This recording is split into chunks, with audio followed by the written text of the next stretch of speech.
ओम सहना भवतु सहनौ भुनक्तु सह वीर्यं करवावहै तेजस्विनावधीतमस्तु मा विद्विषावहै। ओम शान्ति शान्ति शान्ति। नमस्कार अनि स्वागत छ आर्ष विज्ञान अध्यात्म केन्द्रको युट्युब च्यानल मार्फत आज पनि म विष्णुदेव यहाँहरु समक्ष उपस्थित भइसकेको छु। यतिखेर हामी भगवती माता स्वस्थानीको आराधना पुकार प्रार्थना पूजा गरिरहेका छौं र यसै सन्दर्भमा माताका दिव्य कथाहरूलाई श्रवण पनि गरिरहेका छौं। आज पनि 23 अध्यायबाट अगाडिका कथाहरूका साथमा म उपस्थित भइसकेको छु। आउनुहोस् कथालाई प्रारम्भ गर्न पूर्व भगवतीको दिव्य मङ्गलाचरणको उद्गान गरौँ।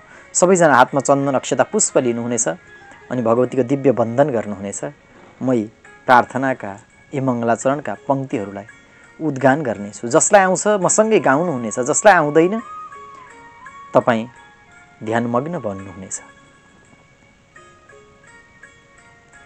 ओम यं ब्रह्मा वरुणेन्द्र रुद्रमरुतस्तुन्वन्ति दिव्यैः स्तवैर्वेदैः साङ्गपदक्रमोपनिषदैर्गायन्ति यं सामगाः। ध्यानावस्थिततद्गतेन मनसा पश्यन्ति यं योगिनो यस्यान्तं न विदुः सुरासुरगणा देवाय तस्मै नमः। श्रीमच्चन्दनचर्चितोज्ज्वलवपुः शुक्लाम्बरा मल्लिका मालालङ्कृतकुण्डला प्रविलसन्मुक्तावली शोभिता।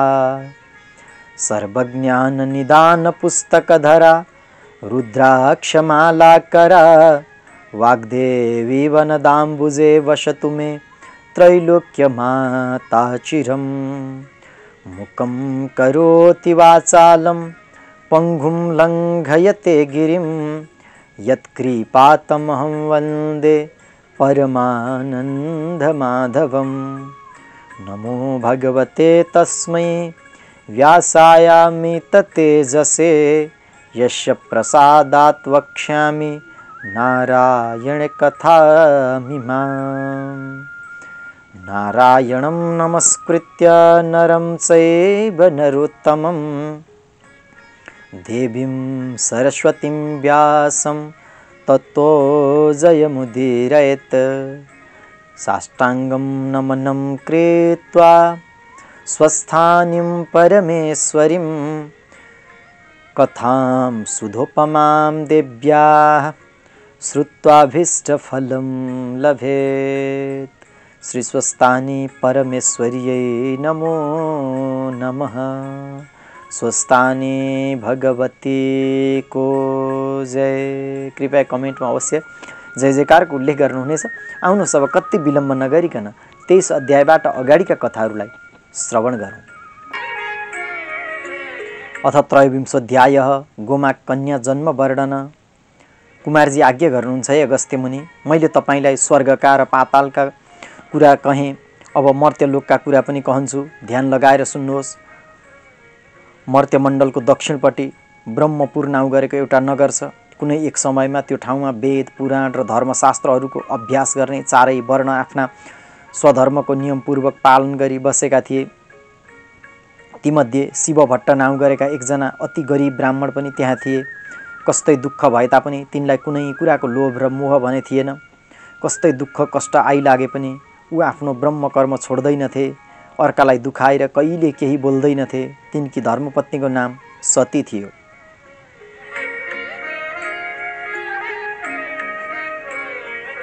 ती ब्राह्मण दम्पतिको आफूभित्र ज्यादै प्रेम थियो। धन सम्पत्तिको साह्रै कमजोरीले गर्दा दुःख पाएका शिवभट्टले आफ्नी स्त्रीसित एक दिन यसो भने, हे प्रिय, हामी अति नै गरिब भयौँ। धन सम्पत्ति नहुँदा बुढेसकालमा झन् दुःख पाइएला। बुढेसकाल पनि त आउन कति बेर लाग्ला र। त्यसो हुँदा सम्पत्ति प्राप्त गर्नका निम्ति हामीले श्री सिद्धि गणेशको सेवा गरौँ। यी कुरा सुनेर सतीका मनमा अति आनन्द लाग्यो र दुवैले 7-7 दिनमा आउने प्रत्येक मङ्गलबारका दिन बिहानै उठी स्नान सन्ध्या सकी गणेश मन्दिरमा पुगेर श्रद्धा र भक्ति पुर्याई श्री गणेशजीको सेवा गर्न लागे। एकत्व भई 10 वर्ष जति सेवा गरिसकेपछि श्री सिद्धि विनायकले प्रत्यक्ष दर्शन दिए। हे द्विज दम्पति, तपाईहरूले गरेका सेवाले म सन्तोष भएँ। जो इच्छा छ वरदान माग भन्नुभयो। भगवान विघ्न विनाशक श्री गणेशजीका यी बाणी सुनि शिवभट्टले साष्टाङ्ग ढोक चढाई हात जोडी बोले, हे पार्वती नन्दन, यो जन्ममा सुख भोग गर्नका निम्ति पूर्व जन्ममा मैले केही कमाएको रहेनछु, जसले गर्दा आज मैले सम्पत्तिको साह्रै कङ्गाल भएर दुःख पाइरहेको छु। यसकारण हे प्रभु, सम्पत्तिका इच्छाले मैले हजुरको सेवा गरेको हुँ। ब्राह्मणको आशय बुझी श्री सिद्धिविनायकबाट आज्ञा भयो, हे शिवभट्ट, अब आउँदो मङ्गलबारको बिहानी पख यहाँ आएर सधैँ झैँ मेरो पूजा गर्नु। त्यसबेला मेरा मूर्तिका सामु केही देखिनेछ, त्यो आफ्ना घरमा लगेर शुद्ध धातुका भाँडामा राखेर त्यस्तै भाँडाले माथिबाट छोपिदिनु अनि 4 दिनपछि उघारेर हेर्नु, त्यो जिनिस सुवर्ण भएको हुनेछ। त्यसपछि तपाईहरू सुखी हुनुहुनेछ।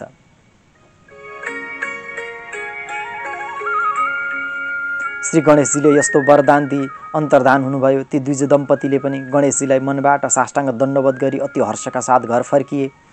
पर्खदा बल्ल मङ्गलबार आइपुग्यो र गणेशजीको आज्ञा अनुसार श्री सिद्धिविनायकका मन्दिरमा गएर सधैँ झैँ श्रद्धा र भक्ति साथ पूजा गरे। त्यसै वखतमा श्री गणेशजीका मूर्ति अगाडि एउटा ठुलो बेसनको लड्डु देखा पर्यो। श्री गणेशजीलाई अत्यन्त प्रिय लाग्ने, उहाँको नैवेद्यमा भोग लगाइने त्यो बेसनका उत्तम लड्डुलाई खुसी भएका ब्राह्मण ब्राह्मणीले उठाएर घरमा लगी तामाका पात्रमा राखी माथिबाट पनि तामाकै पात्रले छोपिदिए।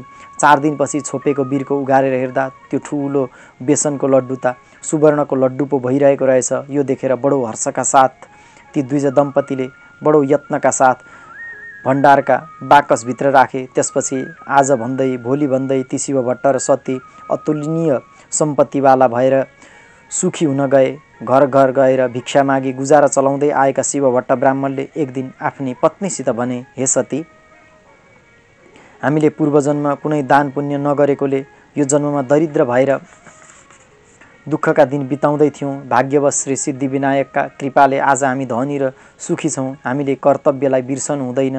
हामीले अब यस जन्ममा दान पुण्य धेरै गर्नुपर्छ। आफ्ना प्रिय पतिका यस्ता धर्म विषयका कुरा सुनेर सती ज्यादै खुसी भइन्। दुवै स्त्री पुरुषले नित्य गङ्गा स्नान गरी हरिहर भगवानको पूजा, सुवर्ण आदि द्रव्य र वस्त्रदान, अन्नदान पनि गर्न लागे। जति जति सुकर्म गर्यो धन सम्पत्ति पनि त्यति त्यति बढ्दै गयो। यो देखेर एक दिन शिवभट्टले पत्नीसित यसो भने,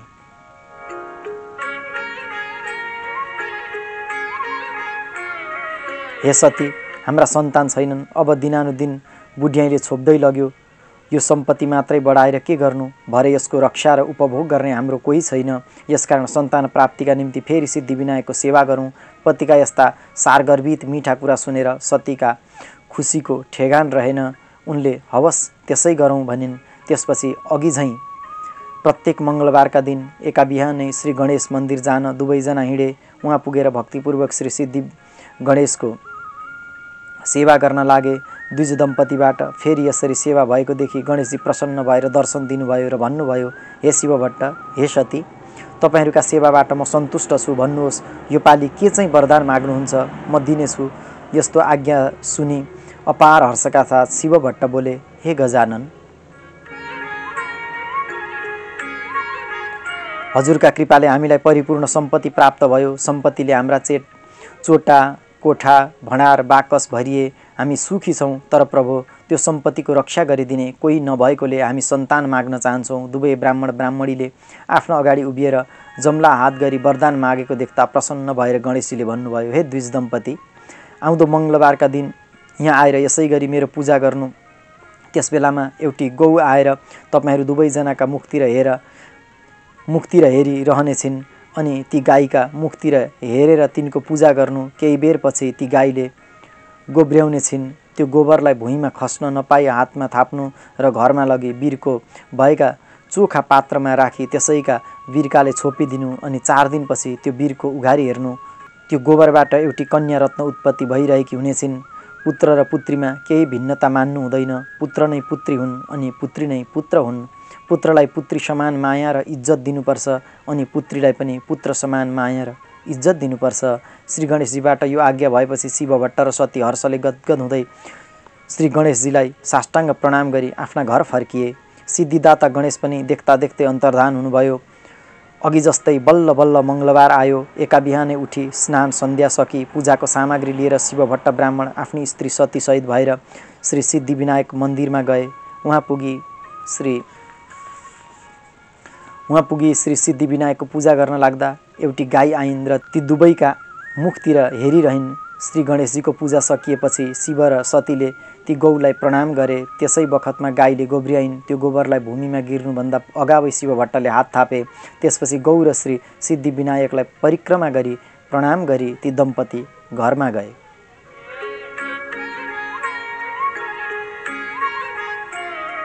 श्री गणेशजीका आज्ञा अनुसार त्यो गोबर एउटा ठुलो र चोखो पात्रमा राखी त्यसैका ढकनीले छोपिदिए। 4 दिनपछि छोपिएको ढकनी उगारेर हेर्दा त तल्लो पात्रमा राखिएका गोबर गोमयबाट नवजात कन्या उत्पत्ति भइरहेकी रहेछिन्। ती कन्यालाई देखेर दुवै पति पत्नी अत्यन्त हर्षित भए। ती कन्या कस्ती थिइन् भने बाल सूर्यको जस्तो झलाकार तेज भएकी, पूर्णिमाका चन्द्रमा जस्तो मुखमण्डल भएकी, वासुकी नागका शरीर जस्ता हातगोडा भएकी, बाघका झैँ कम्मर भएकी, केराका थाम जस्तो जङ्गा भएकी यस्ती अपूर्व सुन्दरी कन्यालाई शिव भट्ट र सतीले सो पात्रबाट झिकी सुरक्षित साथ लालन पालन गर्न लागे। ती बालिकालाई पियाउने दुध भएन र आउँदो मङ्गलबार बिहान श्री सिद्धिविनायकका मन्दिरमा गई अघि झैँ दुवैजनाले पूजा र प्रार्थना गरे। गणेशजीले प्रसन्न भई दर्शन दिएर हे शिव भट्ट, हे सती, दुवैलाई के को इच्छा छ भनी आज्ञा भयो।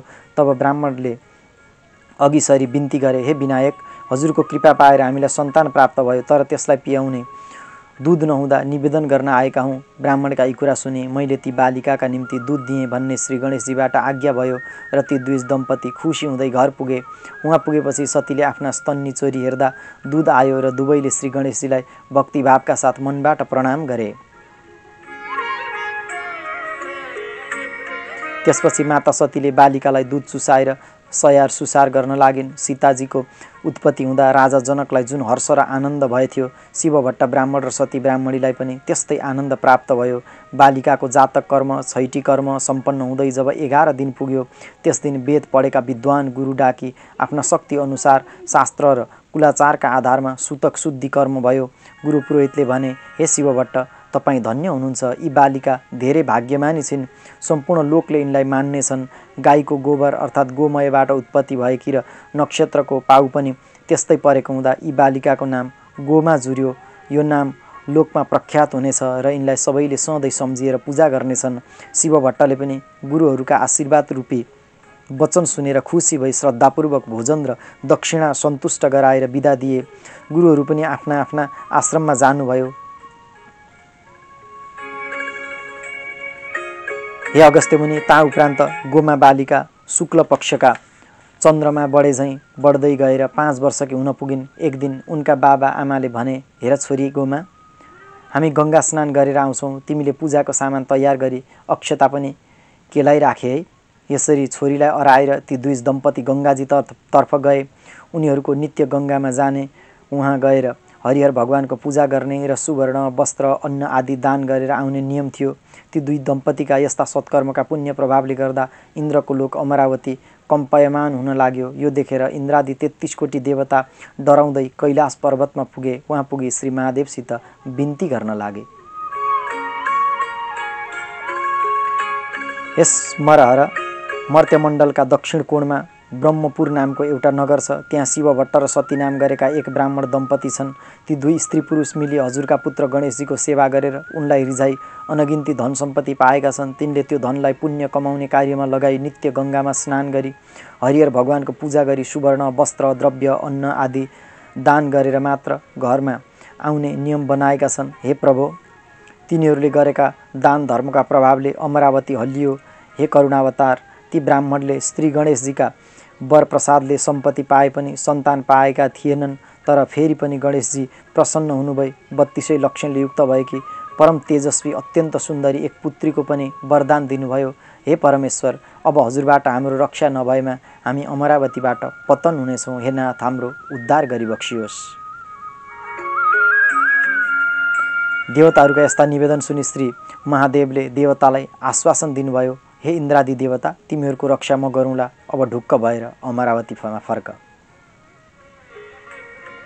महादेवको आज्ञा सुनि खुसी हुँदै इन्द्रादि देवताले हवस् भनी साष्टाङ्ग प्रणाम गरी आफ्ना लोकतिर फर्किए। देवताहरू गए उपरान्त श्री महादेवले अमरावतीको रक्षा गर्न लोकलाई लोक व्यवहारको स्वरूप देखाउन गोमाका कर्तव्य परायणतालाई युगौँसम्म सुवास फैलिरहने रहने पार्न र आफ्ना भक्तहरूलाई आफ्ना लीला देखाउनका निम्ति आफ्ना जटाको मुकुट बनाई भिक्षुकको रूप लिई शरीरभरि भस्म लेपन गरी बायाँ हातमा त्रिशूल लिएर दायाँ हातले डमरू बजाउँदै शिवभट्ट ब्राह्मणका घरमा भिक्षा माग्न जानुभयो।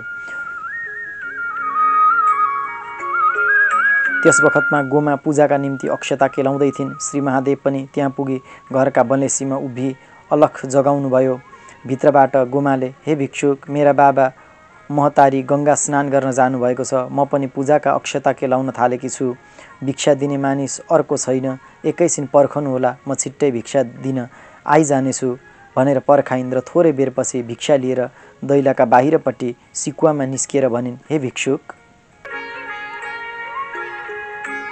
अक्षता केलाउन लाग्दा ढिलाइ हुन गयो, यो भिक्षा लिनुहोस्। भिक्षुक रूप महादेवले भन्नुभयो, हे बाले, द्वारमा आएर अलख जगाउने भिक्षुक योगी सन्यासीलाई पर्खाउने तेरा पितृकुलको कि मातृकुलको धर्म हो। अघि तैँले केलाएका पूजाका अक्षता दिए लिन्छु, तर यो तैँले दिन ल्याएको भिक्षा मलाई चाहिँदैन। भिक्षुकका कुरा सुनि बालिका गोमाले पनि मुख फर्काइन्, लिने भए यही भिक्षा ल्याऊ, मेरा बाबाले पूजा गर्नका निम्ति मैले केलाएको अक्षता चाहिँ म दिने छुइनँ। हे अगस्त्य मुनि, धन सम्पत्तिका मदले मातिएर शिवभट्ट र सतीले कर्तव्य बिर्सिएर पतन हुँदै जालन भन्ने विचारले भयभरका कुरा थाहा छँदाछँदै पनि लोकलाई आफ्नो महिमा बुझाउनका निम्ति भिक्षुक रूप श्री महादेवले गोमा कन्यासित भन्नुभयो, हे ब्राह्मण कन्या, तैँले आफ्ना अहङ्कारले गर्दा मैले मागेको भिक्षा दिइनस्। अब म तँलाई 4वटा श्राप दिएर जान्छु। तेरो 10 वर्षको उमेर हुँदा 80 वर्षका बुढासित बिहे होस्। सिद्धिविनायकका कृपाले पाएको तेरा बाबा महतारीका सम्पत्तिको नाश होस्। तैँले नाना प्रकारका दुःख भोग्नु परोस्। तेरा बाबा महतारी र तेरो छिट्टै बिछोड पनि हुन जाओस् भनेर श्री महादेव रूप ती भिक्षुक डमरू बजाउँदै बाटो लाग्नुभयो। जय जय श्री स्कन्द पुराणे केदारखण्डे माघ महात्म्ये कुमार अगस्त्य संवादे श्री स्वस्तानी परमेश्वरी व्रत कथायं गोमा जन्म वर्णन नाम त्रयोविंशोत्सवः।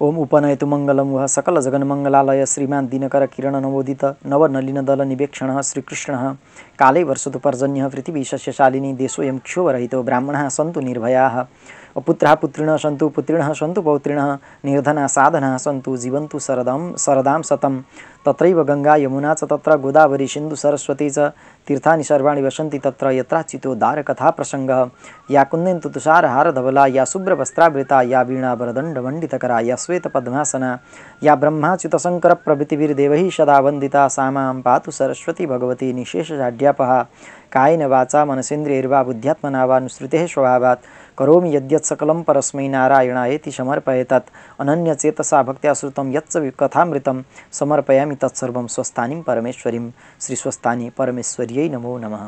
कृपया हातको चन्दन अक्षता पुष्प भगवती स्वस्थानीमा अर्पण गरिदिनु हुनेछ। यतिन्जेल बडा प्रेम र सद्भावका साथमा श्रवण गरिदिनु भयो, यहाँहरूलाई धेरैभन्दा धेरै धन्यवाद। हार्दिक आभार यहाँहरूप्रति म प्रकट गर्दछु।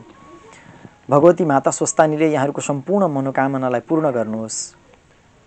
तपाईका सम्पूर्ण सत्सङ्कल्पहरू पूर्ण बनेर जाउन्। भगवानको कृपा तपाईको माथि सदा सर्वदा रहिरहोस्। यही प्रार्थना भगवानका श्रीचरणमा गर्दै 23वां अध्यायको यो कथा प्रसङ्गसँगै म पनि बिदा हुन्छु। लोका समस्ता सुखिनो भवन्तु।